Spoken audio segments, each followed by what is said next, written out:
Good morning, my fellow Americans and patriots. I come to you from our nation's capital, Washington, D.C. This is a video response to Vox Populi, Anonymous Milcha.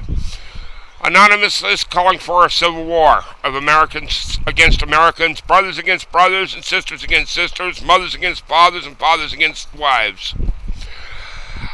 I say America is not ready for this. I have seen it in Syria, Libya.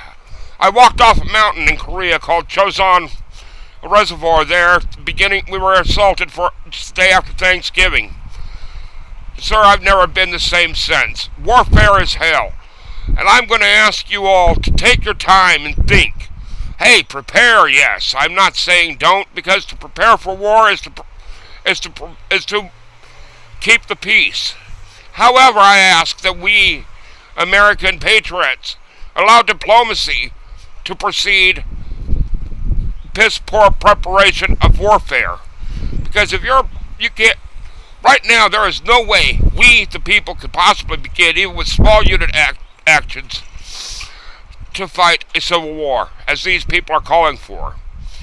I have sworn an oath to this nation to protect, defend, and preserve this nation and its Constitution, and I have no choice but to do so, if called upon to stand again. I ask you, however, to continue speaking, talking, trying to talk to our government when there is no more recourse.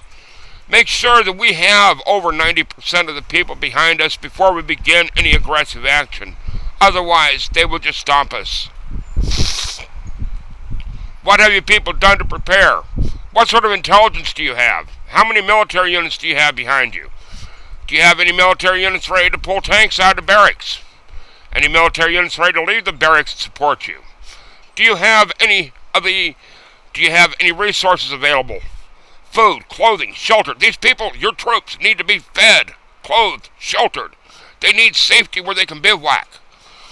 Outside the field, they need places where they can rest and recreate. Combat is a 24-hour thing, and it's very strenuous. Are you ready for this?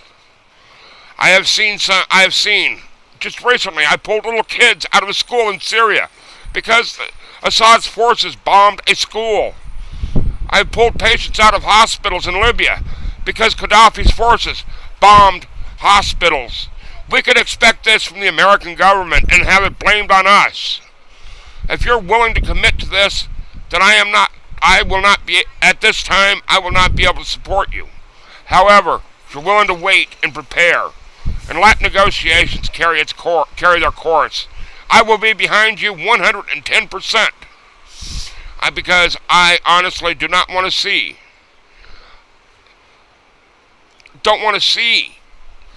a warfare in the streets of the United States.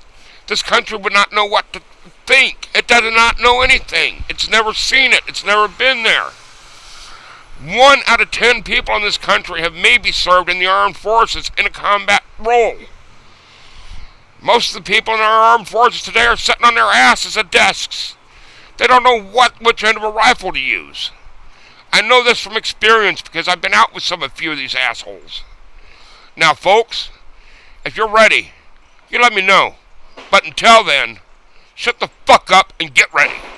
Thank you very much. Admiral Mark William Parker, United States Navy, retired. By the way, I've been there and I've done that. That's why I talk, asswipes.